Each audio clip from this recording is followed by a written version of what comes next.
Hola, mi nombre es Andrea Villagrán y soy la directora de Creando Comunidades. Y estoy aquí para compartir con ustedes esta clase breve, introductoria a los derechos de niños y niñas. Es una clase abierta a todo público, no solamente profesionales y técnicos que trabajan con niños y niñas, sino también a familias y estudiantes de carreras afines.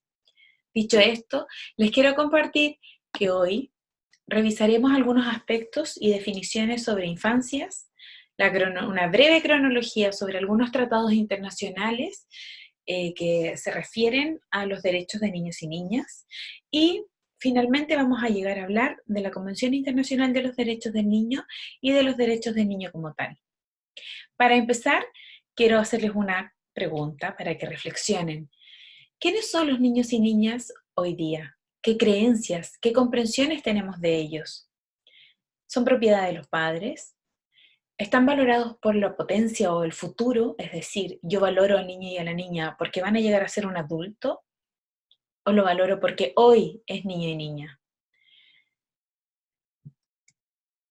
¿Es alguien incapaz, necesitado o necesitada de ayuda constantemente para actuar como agente social?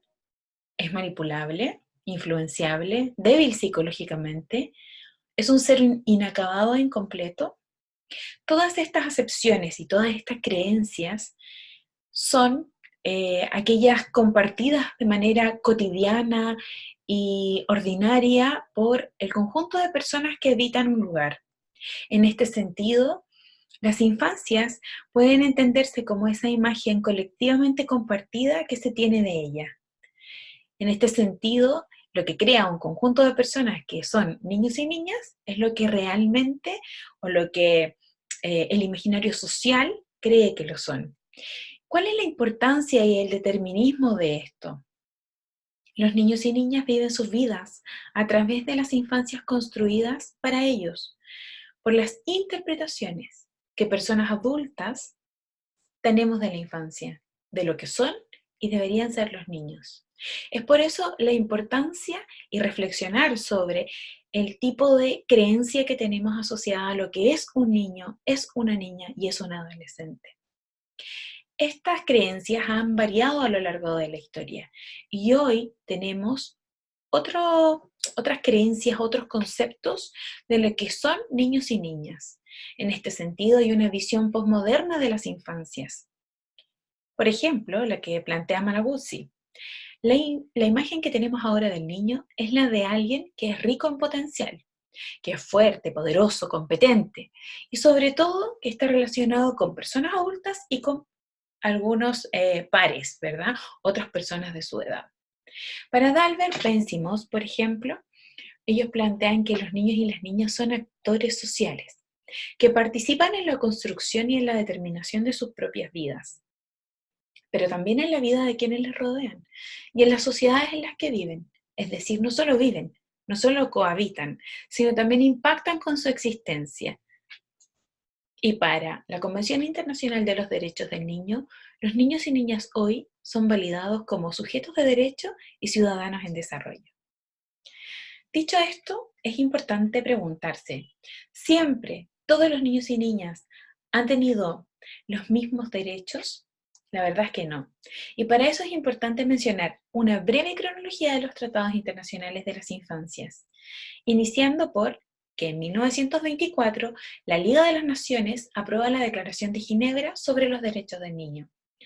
Posteriormente, en 1959, la Asamblea General de Naciones Unidas aprueba la Declaración de los Derechos del Niño. Es fundamental comprender que esta declaración es un tratado internacional anterior a la Convención Internacional de los Derechos del Niño y que se trata de un texto que es proteccionista. Dicho de manera coloquial, al niño y a la niña se les ve como un objeto que hay que proteger. Este texto consta de un preámbulo y de 10 principios. Esos principios marcan como un cierto camino sobre lo que luego llegarán a ser los derechos de los niños y las niñas. Pero no se trata de los derechos que hoy día los niños y niñas son titulares, ¿sí? Los derechos de los que hoy son titulares están contenidos en la Convención Internacional de los Derechos del Niño. Esta convención, que se crea en 1989, se aprueba de manera unánime por la Asamblea General de Naciones Unidas y que en realidad constituye un hecho de positivización más grande de la historia de las infancias. Es común, paréntesis, es común decir la infancia, y hoy es más correcto decir las infancias, y es para darle visibilidad a la diversidad ingente de infancias y de experiencias que se tienen en ese periodo de vida. Dicho esto, en 1990 entra en vigor la Convención Internacional de los Derechos del Niño y es el mismo año, es decir, 1990, cuando Chile ratifica la Convención Internacional de los Derechos del Niño, haciéndose Estado parte y tomando el rol de garantes de los derechos de niños y niñas. Entonces, estas infancias, desde el marco del enfoque de derechos, que parte el 20 de noviembre de 1989, supone una concepción que es radical, totalmente diferente a las infancias.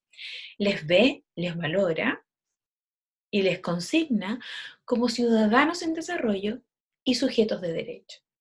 Esta Convención Internacional de los Derechos del Niño tiene 4 principios básicos. Esos principios son fundamentales y se refieren a la no discriminación, lo que se trata de que el conjunto de derechos que está contenido en la Convención Internacional de los Derechos del Niño deben garantizarse siempre y en todo caso para todos los niños, niñas y adolescentes que habitan el territorio nacional de un Estado parte que haya ratificado la Convención.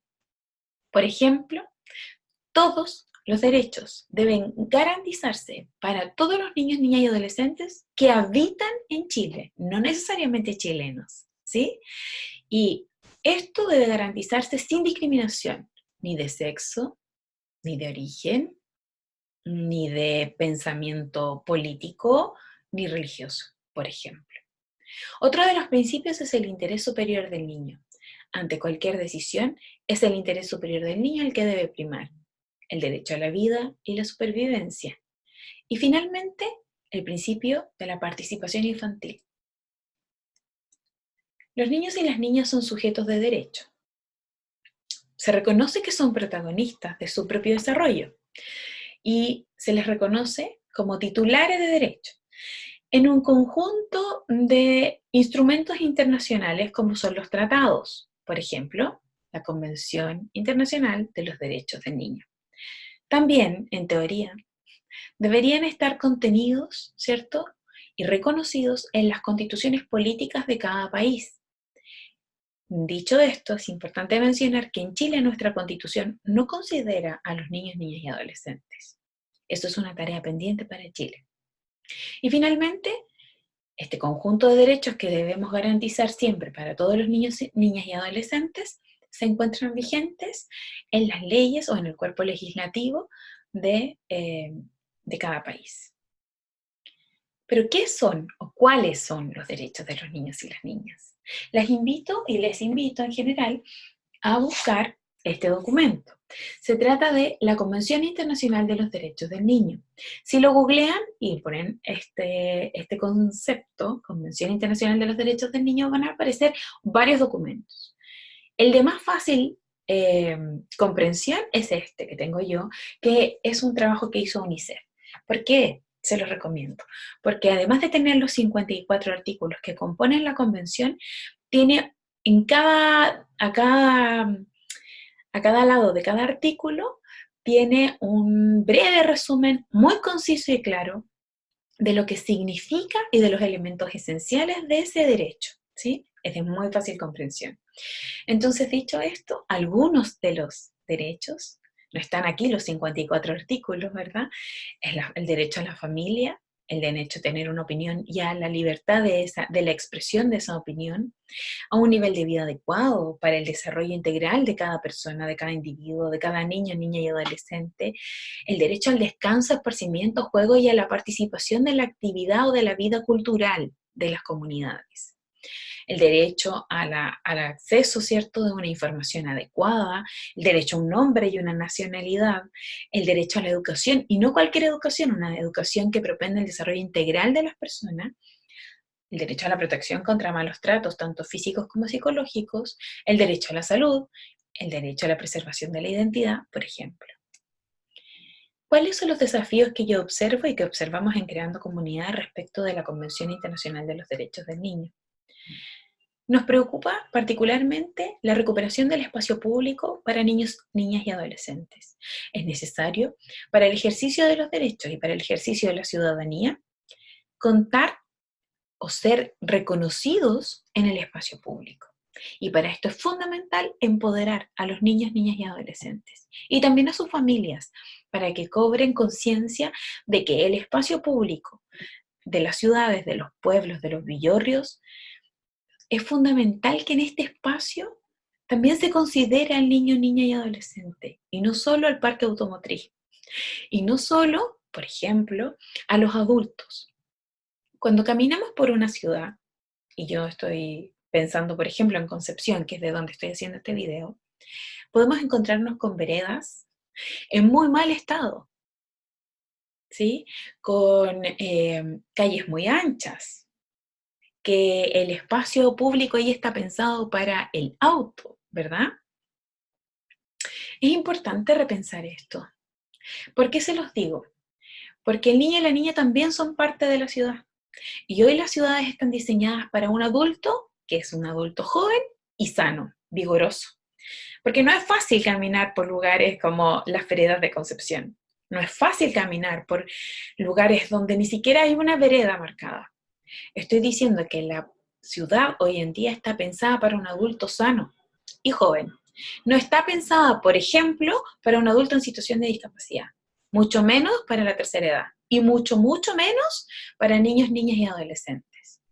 Y los espacios que deberían estar pensados para ellos, como las plazas públicas, como los parques de juegos, tampoco se les considera en el diseño de estos espacios. Yo el otro día estuve en una plaza acá de Concepción, para quienes lo conocen es la Plaza Acevedo, que tiene unos dinosaurios, ¿verdad? Y que tiene unos juegos. La verdad es que observaba cómo los niños y niñas jugaban, cómo estaban acompañados de su familia, cómo interactuaban entre ellos. Y me preguntaba si ese parque había sido diseñado considerando la opinión de los niños y niñas. Me hubiese encantado conocer la opinión de los niños, niñas y adolescentes que estaban allí y preguntarles qué les parece el parque. Eh, ¿Alguien les preguntó? ¿Alguna vez les ha preguntado a alguien sobre lo que quieren en un espacio público? Es un ejercicio necesario y no es una utopía y no es algo que es como una imaginación, no sé, muy fecunda. La verdad es que en otros países se trabaja algo que se llama ciudad amiga de la infancia o la ciudad de los niños, por ejemplo. En ambos casos la participación infantil es fundamental y en ambos casos se les considera la opinión para el diseño, ¿cierto?, de los espacios que habitan. No es tan descabellado pensarlo. Es importante también este empoderamiento de las infancias y las adolescencias para que puedan ejercer su ciudadanía. Otra de las preocupaciones es la participación infantil. La participación infantil, yo veo esta fotografía y la puse para que ustedes también se lo piensen. ¿Qué es lo que a ustedes les parece? Que al ver esta fotografía yo puedo decir que estos niños están participando. Otra cosa es que se vean felices o no, pero ustedes creen que están participando. La verdad es que muchas personas creen que esto es participación. La verdad es que muchas otras creen que los actos de los colegios y de los liceos son participación.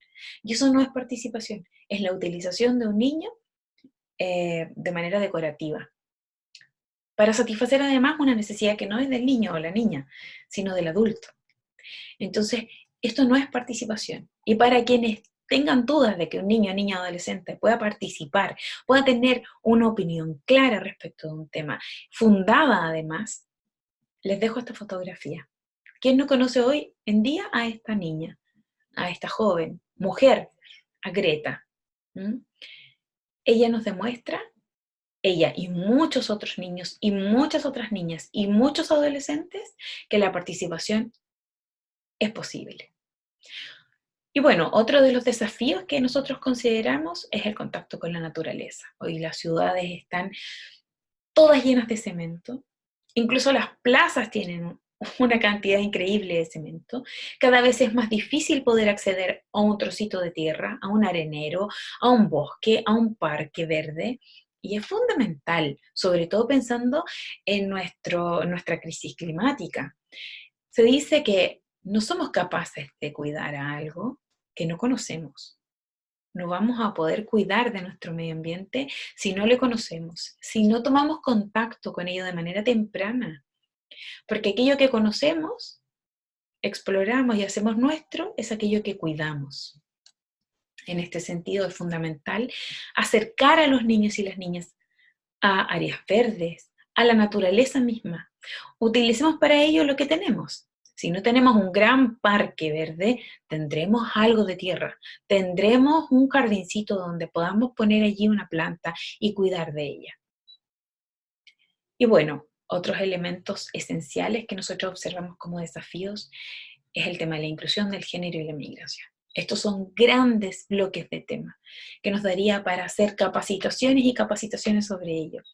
Pero les dejo la inquietud de que como Chile y de que como la mayoría de los países, al menos latinoamericanos, me atrevo a decir, tenemos una gran tarea pendiente con respecto de la inclusión de los niños, niñas y adolescentes que están en una situación de discapacidad, que además se convierte en una situación de desventaja respecto y de inequidad respecto del desarrollo y del acceso a oportunidades. Esto no puede seguir así. No puede ser que en Chile hablemos de inclusión 72 horas que dura la Teletón una vez al año, porque además criticada está la Teletón. Tendríamos que hablarlo, tendríamos que visibilizar las necesidades de niños, niñas y adolescentes en este sentido. Ellos, tal como lo dice el principio de la no discriminación, ellos también son titulares de todos los derechos que están contenidos en la Convención Internacional de los Derechos del Niño. El género es otro tema. Tenemos que tener especial cuidado cómo trabajamos el género. Y el género visto desde lo más general a lo más específico. Es decir, yo cuando me refiero a esto, me refiero a que criemos, eduquemos y nos relacionemos libres de estereotipos de género. No más la niña princesa rosada, no más el niño fuerte, valiente, celeste. Eso no está bien. Eso ya está, es parte de un paradigma que deberíamos eliminar hace muchísimo tiempo. ¿Y qué decir de la situación de los niños, niñas y adolescentes transgéneros? Realmente tenemos que tener cuidado de lo que decimos. ¿Y por qué de lo que decimos, de lo que hacemos, tenemos que tener cuidado? Porque se convierte en la realidad de esos niños, niñas y adolescentes. Y si no es a través del respeto y de la garantía de los derechos, no me imagino cómo más puede ser. ¿Mm? Y con respecto a la migración, esto es algo que llegó para quedarse, para instalarse, y que es algo positivo, ¿sí? Y todos los niños y niñas y adolescentes tienen el derecho, incluso, y por cierto, siendo refugiados o no, de llegar a un país y que se les acoja y se les garanticen allí todos los derechos. Bueno, en creando comunidades yo creo que es importante plantear dudas, no solo compartir certezas, si es que las tuviéramos, sino que también compartir preguntas. Y les dejo estas para que reflexionen. ¿Qué hago para garantizar el ejercicio de los derechos y de la ciudadanía de los niños, niñas y adolescentes con los que yo me relaciono? Ya no estoy hablando como país, no estoy hablando desde lo macro, estoy hablando desde lo micro. Al niño con el que yo tengo contacto. ¿Qué hago yo para garantizar el ejercicio de sus derechos y el ejercicio de su ciudadanía? ¿Estoy preparada o preparado para ser garante de esos derechos de los niños y las niñas? ¿Qué necesito para ser un agente garante de estos derechos? Les quiero compartir que en Creando Comunidades estamos disponibles y deseosos de compartir con todos ustedes jornadas de capacitación, porque comprendemos que no es posible trabajar, diseñar políticas, aplicar programas y hacer intervenciones referidas a los derechos de los niños, niñas y adolescentes, a la educación, a la ciudadanía, al desarrollo incluso, si no estamos capacitados. Y hoy en día es un verdadero talón de Aquiles la capacitación. Es cara, se da en algunas ciudades, normalmente en las capitales regionales o como mucho provinciales, y eso genera una inequidad, pero no solo para el profesional técnico que trabaja con los niños y las niñas, genera una inequidad para los niños, niñas y adolescentes, con los que trabajan esos profesionales y técnicos.